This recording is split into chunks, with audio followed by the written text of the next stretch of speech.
प्रिय विद्यार्थियों, आज हम बात करने जा रहे हैं दिल्ली सल्तनत के शासक कुतुबुद्दीन ऐबक के बारे में। हमारा जो टॉपिक है वह है दिल्ली सल्तनत की स्थापना और उसका सुदृढ़ीकरण। दिल्ली सल्तनत में जो है 5 वंशों ने शासन किया 1206 से लेके 1526 ईस्वी तक, जिनमें गुलाब वंश, खिलजी वंश, तुगलक वंश, सैयद वंश और लोदी वंश उल्लेखनीय हैं। आज हम बात कर रहे हैं गुलाम वंश या मामलुक वंश की, जिसने 1206 से लेके 1290 ईस्वी तक दिल्ली सल्तनत पर शासन किया। इस काल में जो शासक हुए तुर्की शासक, उनको गुलाम वंश, तुर्क मामलुक और इल्बारी वंश के नाम से संबोधित किया जाता है। वास्तव में विद्यार्थियों, इस काल में जो शासन करने वाले सुल्तान थे वह 3 अलग अलग वंशों के थे, जिनमें कुतुबुद्दीन ऐबक ने 1206 से 1210 ईस्वी तक, इल्तुतमिश के वंश ने 1210 से 1266 ईस्वी तक और बलबन के वंश ने 1266 से 1290 ईस्वी तक राज्य किया। इन्हें गुलाम शासक कहना उचित नहीं होगा, क्योंकि इनमें से ऐबक और इल्तुतमिश और बलबन जो है वो गुलाम तो थे, मगर ऐबक और इल्तुतमिश जो है अपने शासन काल में ही गुलामी से मुक्त कर दिए गए थे। आज मैं बात कर रही हूँ कुतुबुद्दीन ऐबक के बारे में, जिसने 1206 से 1210 ईस्वी तक राज्य किया। ऐबक तुर्किस्तान के उच्च कुल में उत्पन्न हुआ था। वह कुशाग्र बुद्धि का प्रतिभाशाली व्यक्ति था। मोहम्मद गोरी ने ही उसे ऐबक यानी चंद्रमुखी की उपाधि प्रदान की थी। बहुत सी बार जो प्रतियोगी परीक्षा है उसमें पूछा जाता है कि ऐबक को चंद्रमुखी की उपाधि या कुतुबुद्दीन ऐबक को ऐबक की उपाधि किसने प्रदान की और इसका अर्थ क्या है। तो उत्तर आपका होगा मोहम्मद गोरी, और चंद्रमुखी उसका अर्थ है। ऐबक ने अपनी योग्यता का प्रदर्शन मोहम्मद गोरी के भारत पर आक्रमण के समय किया। अनेक युद्धों का संचालन ऐबक के द्वारा ही किया गया। अतः तराइन के द्वितीय युद्ध के पश्चात 1192 ईस्वी में गौरी ने ऐबक को अपने भारतीय साम्राज्य का शासक नियुक्त कर दिया।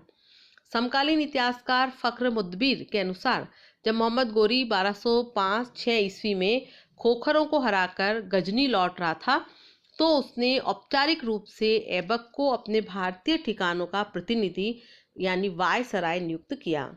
उसे मलिक का पद दिया गया था और उसे वली अहद या उत्तराधिकारी घोषित किया गया। यहीं से भारत में उसका राजनीतिक जीवन शुरू होता है।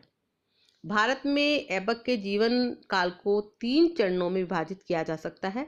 1192 ईस्वी से 1206 ईस्वी तक मोहम्मद गोरी के प्रतिनिधि के रूप में वह उत्तर भारत के कुछ भागों का शासक था। 1206 से 1208 ईस्वी तक वह गौरी का भारतीय सल्तनत का मलिक या सिपह सालार था, और 1208 से 1210 ईस्वी तक वह एक स्वतंत्र भारतीय राज्य का औपचारिक अधिकार प्राप्त शासक था। उसका जो शासन का प्रथम काल है वह सैनिक गतिविधियों से भरा हुआ था, दूसरा काल राजनीतिक कार्यों में व्यतीत हुआ और तीसरा काल दिल्ली सल्तनत का मानचित्र बनाने में बीता। कुतुबुद्दीन का राजत्व राजनीतिक विचारों पर आधारित था। विजय और युद्ध उसको प्रेरणा देने वाले राजनीतिक तत्व थे। जनता को शांति और समृद्धि देना उसने अपना कर्तव्य समझा था। डॉक्टर अबीबुल्ला के अनुसार उसमें तुर्कों की निर्भीकता और फारसियों की परिष्कृत अभिरुचि पाई जाती थी, अर्थात वह तुर्कों जैसा जो है निडर और जो है आक्रामक था, वहीं फारसियों यानी ईरानियों जैसी जो है परिष्कृत अभिरुचि यानी सांस्कृतिक और कलात्मक अभिरुचि भी उसमें हमें मिलती है। उसकी उदारता के कारण ही उसे लाख बख्श यानी लाखों का दान करने वाला भी कहा गया। वहीं समकालीन इतिहासकार मिन्हाज ने उसे दूसरा हातिम ताई कहा है। यूरोपियन इतिहासकार लेनपुल के मतानुसार ऐबक ने प्रमुख सफलता सूबेदार के रूप में प्राप्त की थी। ऐबक गुलाम वंश का प्रथम सुल्तान था।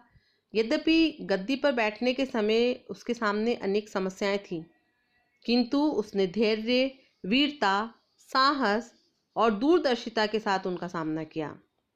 सुल्तान बनने के बाद ऐबक का सारा समय अपने विरोधियों के साथ संघर्ष करने और विद्रोहों का दमन करने तथा अन्य समस्याओं के समाधान करने में बीता।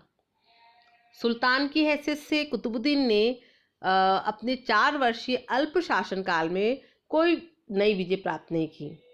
शांति से राजधानी में न बैठ पाने के कारण वह सल्तनत के राजस्व, प्रशासन, न्याय, सैन्य संगठन आदि में कोई भी सुधार नहीं ला पाया।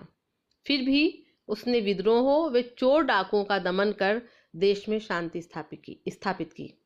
ऐबक को वास्तविक अर्थ में भारत में इस्लामी साम्राज्य का संस्थापक माना जाता है। 1205 ईस्वी में मोहम्मद गोरी की मृत्यु के बाद ही उसने भारतीय साम्राज्य की सुरक्षा उसका जो भारतीय साम्राज्य था उसकी सुरक्षा खतरे में पड़ गई थी।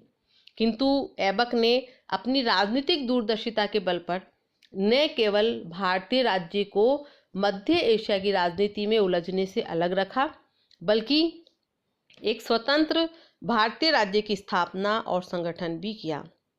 Professor A.L. श्रीवास्तव के अनुसार शासक के रूप में उसकी सबसे बड़ी सफलता यह थी कि उसने गजनी से संबंध विच्छेद कर भारत के इस्लामी साम्राज्य को गजनी के प्रभुत्व से हमेशा के लिए मुक्त कर दिया।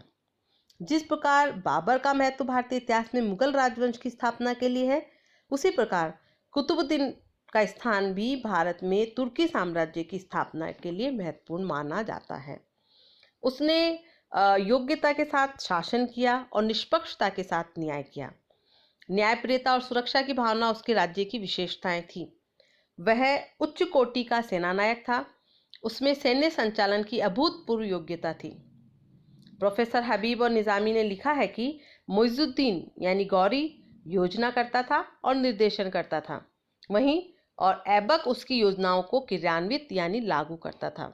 ऐसे समय में जबकि मध्य एशिया के अभियान बार बार मुइजुद्दीन के कार्यों में बाधक सिद्ध हो रहे थे, ऐबक ही था जिसने भारतवर्ष में अपने स्वामी की प्रसारवादी नीति चलाई थी। इस प्रकार वह अपनी सैनिक प्रतिभा के कारण ही दिल्ली का सुल्तान बना था और गुलाम की स्थिति से उठकर इतना ऊंचा पद प्राप्त कर सका था। अपनी निर्भीकता एवं सैन्य योग्यता तथा पराक्रम के कारण ही वह किसी युद्ध में पराजित नहीं हुआ। उसकी सैनिक योग्यता के विषय में डॉक्टर A.L. श्रीवास्तव भी लिखते हैं कि उसमें उच्च कोटि का साहस और निर्भीकता थी और वह उन योग्य एवं प्रतिभाशाली गुलामों में से था जिनके कारण मोहम्मद गोरी को भारत में इतनी सफलता प्राप्त हुई। तो इस प्रकार हम देखते हैं कि कुतुबुद्दीन ऐबक जो है वह दिल्ली की स्थापना करने वालों में प्रमुख रहा और वह न केवल एक उच्च कोटि का सेनानायक था, इसके साथ साथ वह जो है कलात्मक प्रवृत्ति का भी था।